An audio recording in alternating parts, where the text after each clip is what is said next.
This is WPTV Treasure Coast News. Tonight, Contact 5 investigates after Treasure Coast homeowners say their dreams of a cool summer were dashed. The pool company accused of digging up people's yards, then disappearing. And a battle brewing in Martin County, the land designation fight that's causing a community uproar. Good evening and welcome to Treasure Coast News on WPTV News Channel 5. Each Saturday at 7 o'clock, you can join us for dedicated Treasure Coast coverage.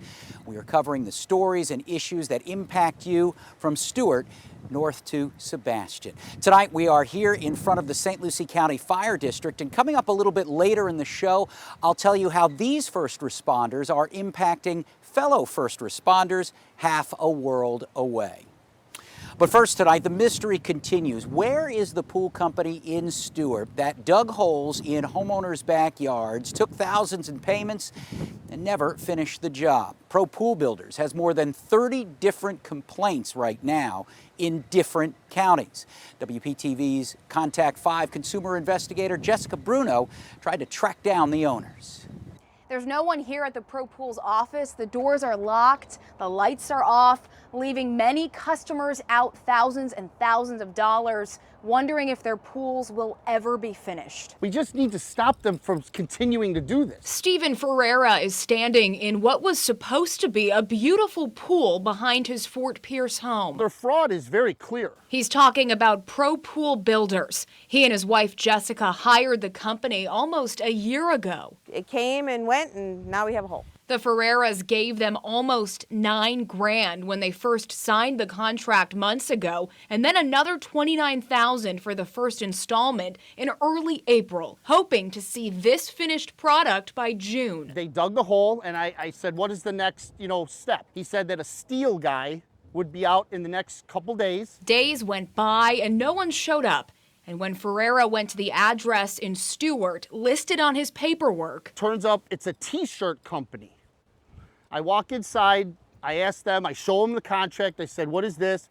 And he says that I was the second person there that day looking for Pro Pool Builder. 2 more fake addresses later, Stephen found the office, but it was another dead end. And the Ferreiras say they've now talked to 30 other families, all in the same boat.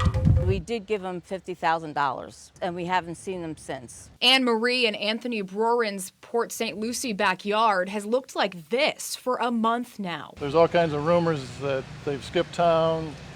The owner might be in Costa Rica. Authorities in both Martin and St. Lucie County are now investigating after receiving numerous complaints from customers. We tried calling the 2 owners of the company multiple times. All of the numbers we tried, your call has been forwarded, went straight to voicemail. Before we hand out any money, we have to really make sure that they're really legit before we use them. While those customers are trying to figure out what to do next, experts say you should really do your research when hiring a company like Pro Pools. Make sure you read all of the reviews thoroughly. I'm Contact 5 consumer investigator Jessica Bruno, WPTV News Channel 5. One of the owners, Robert Sigmund, is also tied to a company called Florida Lifestyle Pools. Officials with the city of Port St. Lucie say they've received a number of complaints about that company as well. If you think you've been the victim of consumer fraud, reach out to us. You can email us at consumer@WPTV.com. Well, Martin County commissioners are deciding whether to add a new zoning designation that opponents fear could change the county's character forever. I was in Stuart on Tuesday as the discussion came to a head over what constitutes a rural lifestyle. We don't want to be Wellington or Boca Raton or Del Rey. For hours Tuesday, this is one of the greatest opportunities to be handed to us. Those in favor, this is a great plan. I like what it does. And those opposed, it wrecks the urban boundary, wrecks our Martin County difference. Came before Martin County commissioners to talk about the proposed rural lifestyle zoning designation. Rural lifestyle wasn't $1 million homes. It was getting up in the morning at the crack of dawn, building your fences, fixing your fences, feeding your cows, chasing your cows.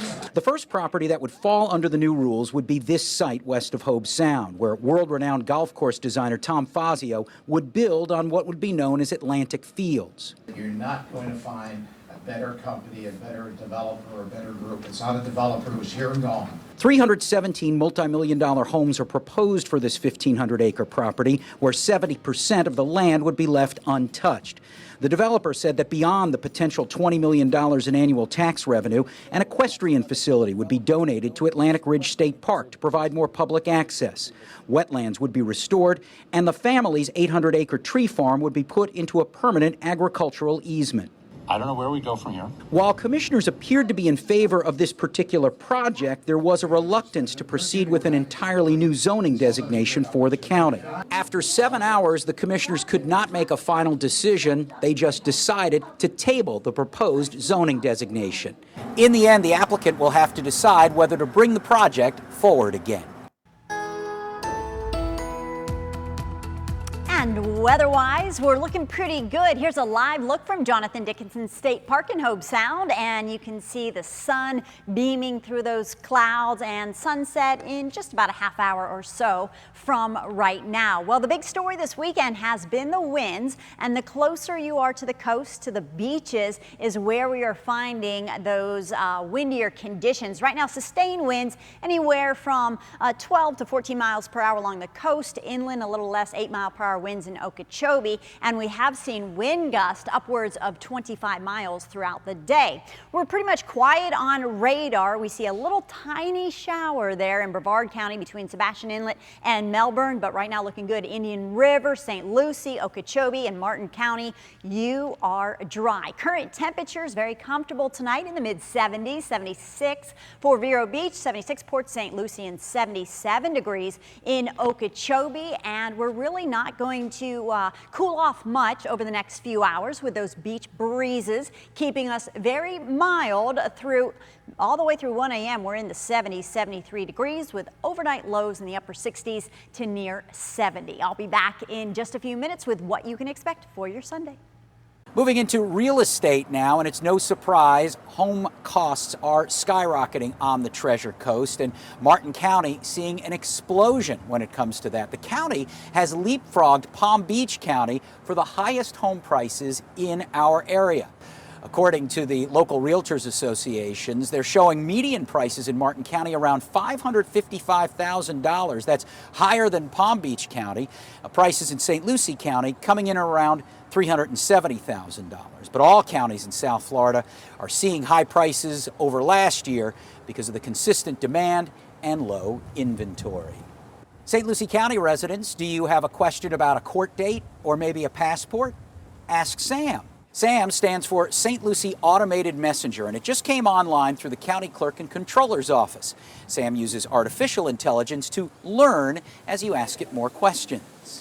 With Sam, as he goes along, he'll be able to give you instant answers that we as staff have reviewed and tweaked the answers a little bit to give you a little bit better customer service. SAM isn't replacing the clerk's call center, and you still have the option of talking to a live person. St. Lucie is one of the first clerk's offices in the state to use the new technology. Now, exclusive Treasure Coast stories from our partners at TC Palm. How well are Florida lawmakers doing on fighting against toxic algae blooms? About a C. That's the average letter grade members of Florida's Blue-Green Algae Task Force gave when TC Palm asked members to rate the performance of elected officials. The 5 experts Governor Ron DeSantis appointed to the task force said lawmakers have been slow to adopt solutions to curb and clean up water pollution that ignites toxic algae blooms in the Indian River Lagoon and water across Florida. The legislature has not fully adopted several of the task force science-based initiatives. These include cracking down on polluters, increasing water testing around pollution hotspots, and revamping the state's flagship pollution-reducing program. Experts say poor water quality is related to many water issues beyond algal blooms and red tide, including dying manatees, dying coral reefs, and drinking water contamination. In 2019, DeSantis asked the newly created task force to prioritize the most urgent projects. The task force quickly identified 8 improvement areas. However, nearly 3 years later, only about 10 to 20% of the recommendations have been fully adopted. Also this week, TC Palm published the latest round of local hotel inspections. Find out how they fared and read other exclusive Treasure Coast content at tcpalm.com/premium. I'm Executive Editor Adam Neal for TC Palm. And weather-wise, it was a gorgeous Saturday and pretty much the same weather expected on Sunday, but some changes coming for the work week. We'll detail those in just a few minutes after the break. First responders save lives at home every day. Coming up, the Treasure Coast Fire District trying to do more and save lives on the other side of the world. And Fort Pierce is on a mission to build strong relationships between father and child, how the city's giving dads the building blocks to build strong bonds. This is WPTV Treasure Coast News. When first responders get to a scene, seconds count, so it is vital that they have all the basic equipment that they need. Earlier this week, I was here at the St. Lucie County Fire District as the district announced it was making a unique donation to first responders halfway around the globe. Rescue 9 responded to its last call in 2019.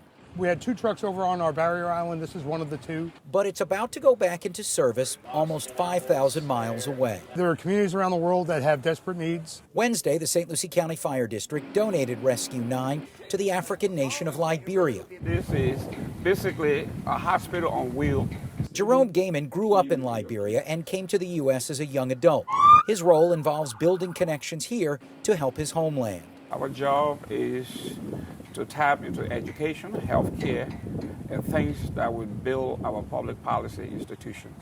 The donation is the result of a dialogue that began last September. You know, at the time we were kind of in the throes of COVID and working our way through it, but we said as we came out of that, we would take another look at our apparatus. And we had 2 pieces that we were actually holding in reserve in case we needed them as COVID response trucks. And now that that need has kind of waned quite a bit, it's freed us up to make this donation. Liberia is a country in West Africa of 5 million people that emerged from civil war just 20 years ago. In much of the country, there's nothing like this. The truck will service an area similar in population to St. Lucie County. If it were life-saving for you or for us here, multiply that 1,000 times. So how is this rescue truck going to get to Liberia? Well, it will be driven from here to the port of Jacksonville and then placed on a container ship and sent overseas. The hope is it will be in Africa in about 90 days. Also in St. Lucie County, the fire district dedicated one of its county fire stations to a man who was dedicated to helping save lives and help take care of firefighters and paramedics. A plaque honoring Dr. Lou was unveiled outside Station 2 on Seaway Drive. Fire Chief Nate Sparrow says Dr. Lou basically founded EMS for the fire district. Before that, they were a basic life support service. Dr. Lou created the first protocol for first responders and for 40 years helped build the service into what it is from what it once was. It was, you can imagine a Cadillac with a couple of EMTs and just drive as fast as you could. And with Dr. Lou, it became treating on scene. And right now, our paramedics, if you're in certain situations, cardiac arrest or major or having a heart attack, everything we're doing in the field is essentially what they would be doing in the emergency room. So it's a vast difference from where it was in 1978. Dr. Lou died during the pandemic, so his family and the community couldn't do as much as they wanted to honor him. This, they hope, gives him a lasting legacy for his service. I hope you enjoyed your Saturday. The notable weather headline was the winds, and that's going to be the case tomorrow. But the winds are good because it brings some clouds in from time to time to give us some shade and also kept things comfortable, not too oppressively hot. Well, this is the scene from Jonathan Dickinson State Park in Hobe Sound, looking pretty good there tonight. Current wind speeds right now out of the east at 12 for Stewart and Fort Pierce, 14-mile-per-hour winds in Vero Beach and 8-mile-per-hour winds in Okeechobee. So the further away you are from the coastline, the wind's not quite as strong. As we take a look at the radar, from time to time we've seen some little blips of moisture moving on shore. Right now seeing some activity south of Melbourne and Brevard County, and here's another little shower well offshore. So we can't rule out the possibility of an isolated shower grazing the coastline, but mainly dry conditions overnight. Current temperatures right now at 75 for Wellington 72, Indiantown 73, Port Mayaca 73 in Okeechobee. Port St. Lucie, you're checking in tonight at 75. 78 for Fellsmere, Sebastian 76, Fort Pierce 76, Jensen Beach 74 degrees, 75 in Hobe Sound, and Port Salerno also 75 degrees. If you're headed out this Saturday evening, temperatures staying very uniform in the mid-70s, breezy and mild, but overall a nice evening. Vipercast again showing just little tiny showers moving on shore, very quick movers from time to time throughout Sunday, but basically our weather pattern will look very similar tomorrow as what we saw today.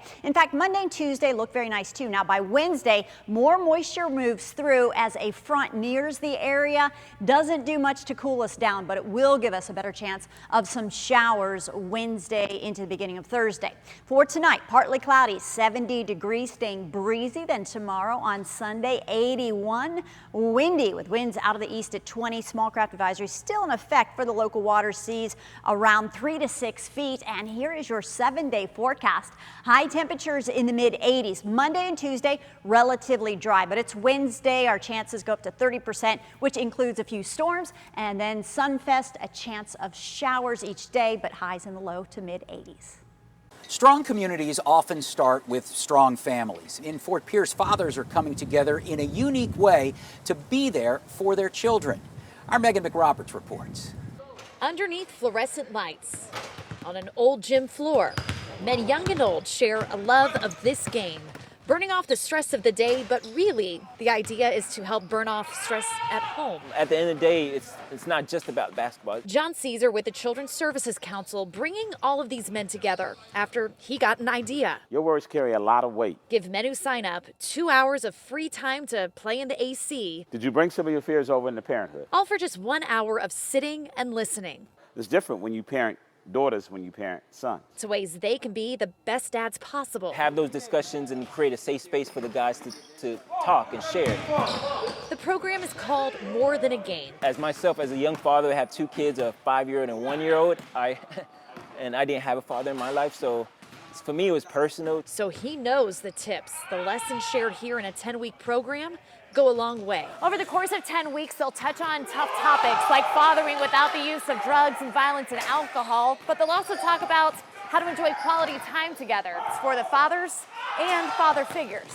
I had a lot of father figures, and that's why we did fathers and father figures. I didn't have my father when I was growing up. Daryl Alexander has been through the 4 sessions so far. The one thing that we can take away, that I took away personally, was just to be able to listen more. And sometimes be able to negotiate with your children. A father of 5 putting in the work. It makes me want to just spend more time with the kids and then just be there consistently and just be a bigger provider, just give them all the things that I didn't have growing up. So while basketball gets them in the door, basketball is just exercise for us. Walk off the court each week with a new, much more valuable set of skills. I hope they think of me as the greatest dad in the world. Megan McRoberts, WPTV, News Channel 5. At the end of the 10 weeks, some organizations donate things like basketball goals or museum tickets in order for fathers to have additional things to do with their kids and support the building of those strong relationships. Here are your Treasure Coast sports highlights with the ESPN 1063 sports team. What's going on, everybody? Terry Smith, the ESPN 1063. Flag football is a growing sport in the state of Florida. A lot of people are really starting to pay attention to it. And there's one team that people probably don't think about that you should start keeping your eyes on. The team I'm talking about is the Lincoln Park Academy Greyhounds. Program started in 2019, and this is only their second full season. Last year, they ended with a 4-8 record. Now, they sit at 7-6 and the #1 seed in their district. That's thanks to the help of their 10 seniors, who they honored this week during senior night. They're 3-1 in the last 4 games, and now getting their minds ready for the team's first ever postseason appearance. The team is enjoying their recent success, but know that their growth, well, is the key to achieving more. Each practice, we need to get a little better, okay? And if something happens in the game, there's going to be times when we're going to be challenged. It's happened this year. you grow from challenges. Our goal is to grow from all these challenges. You know, we've been doing that. You know, we had a couple bumps with some really tough teams. Now we've been on a roll, and it's one of those kind of things. Let's keep the momentum going. The postseason starts next week for teams, and Lincoln Park Academy, well, their playoff run begins next Wednesday. That's a look at sports. Where they're starting to gain a foothold, and we really need more people to be reporting these animals out here. The invasive lizards spreading across the Treasure Coast and threatening the local ecosystem. When you're on the go, listen to our radio partners, WPSL and WSTU. Known as a threat to the local ecosystem, the invasive tegu lizard has been spotted around Fort Pierce, and there are fears it continues to migrate north. But state officials are trying to stop it in its tracks. WPTV News Channel 5's Josh Navarro shows us how. Just west of the turnpike in Fort Pierce, they're starting to gain a foothold. The population of an invasive lizard species is growing. Daniel Quinn is a non-native biologist with the Florida Fish and Wildlife Conservation Commission. Argentine black and white tegus are a non-native invasive lizard species that can have a negative impact on our native wildlife populations. Quinn says they don't have a population estimate, but says FWC has removed 118 tegus in St. Lucie County. More than 12,000 tegus have been removed from the Sunshine State since its first sighting in 2016. Quinn says it can grow up to 4 feet long and weigh 10 pounds or more. It is native to South America and could mostly be here due to the exotic pet trade. They are now listed as a prohibited species in Florida, which means that you can no longer procure them for personal possession or for commercial use. We think that the ones that have started to gain a foothold here in the state are due to either